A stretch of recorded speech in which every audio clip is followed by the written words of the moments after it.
Ce n'est un secret pour personne, les MotoGP sont à la pointe de la technologie. Que ce soit dans leur mécanique et architecture, notamment avec des moteurs uniques au monde, que ce soit dans des châssis taillés sur mesure pour le plus haut niveau de la compétition moto, ou même dans toute l'électronique qu'elles embarquent qui elle aussi est à la pointe de ce qui se fait aujourd'hui. Et c'est justement sur ce point qu'on va s'arrêter, l'électronique. Parce qu'aujourd'hui j'ai décidé de vous parler de ça, de l'électronique et un petit peu aussi de la mécanique, mais plus précisément de tous ces petits boutons qu'on retrouve sur le guidon d'une MotoGP. Alors pourquoi c'est là, à quoi ils servent? Eh bien on va voir tout ça dans ce nouvel épisode de Flash GP.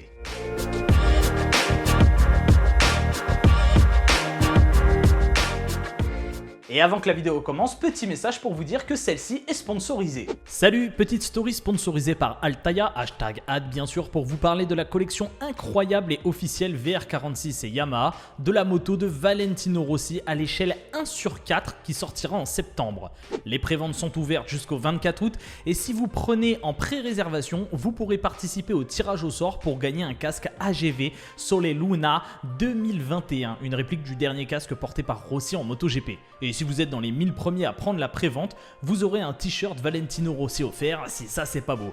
Vous pouvez aller sur le site altaïa.fr pour plus d'informations. Quant à la maquette, vous pourrez construire de vous-même la moto de Rossi à l'échelle 1/4, un beau bébé de 54 cm de long, le tout fabriqué en ABS et en métal avec un niveau de détail absolument incroyable, ultra fidèle à l'original. N'hésitez pas à vous rendre sur le lien qui s'affiche à l'écran, sinon ils sont tous dans la description et n'oubliez pas d'utiliser le code KENPICH lors de votre pré-réservation.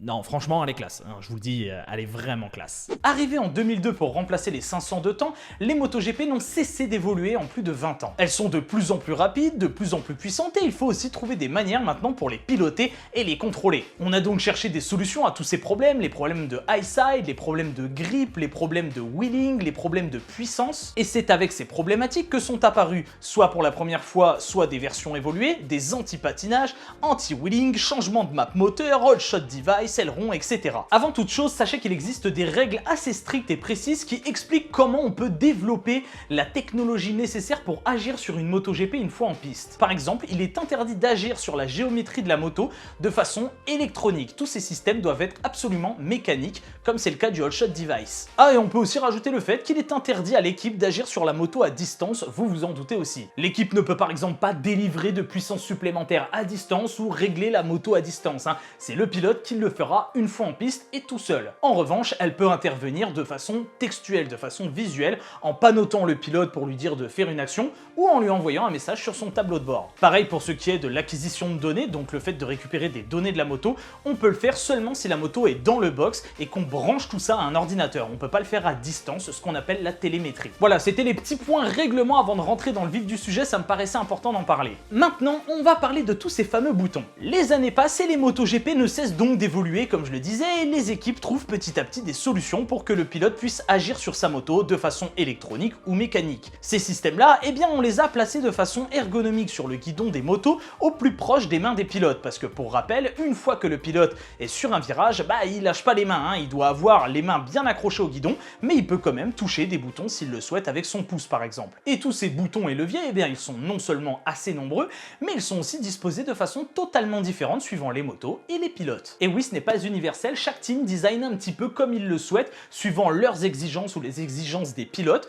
pour avoir la meilleure ergonomie possible pour que le pilote soit le plus à l'aise en piste. Voici un schéma on-board d'une MotoGP avec pas moins de 11 boutons et leviers pour agir sur le comportement de la moto et on va les passer en revue. Commençons par les boutons 1, 8 et 11 qui sont des actionneurs prévus pour activer différents dispositifs liés au départ, ainsi que le all shot device et le ride aid device, les dispositifs d'abaissement de la moto à l'avant et à l'arrière. Vous avez ensuite le bouton numéro 2 qui est en fait une molette qu'on peut tourner et qui sert au réglage du levier du frein avant. Les boutons 3 et 7 qui sont pleins de couleurs différentes et qui auront aussi toute une utilité différente. Ils agissent sur l'électronique de la moto et c'est au pilote de gérer ça comme il le souhaite de lui-même ou si son équipe lui envoie un message sur son tableau de bord, par exemple changer de map. Le mapping ou map, c'est en fait différentes configurations de moteur ou d'électronique sur la moto. Des sortes de pré-réglages en fait. En appuyant sur l'un de ces boutons, le pilote peut changer la cartographie du moteur par exemple pour gérer la puissance, le couple, etc.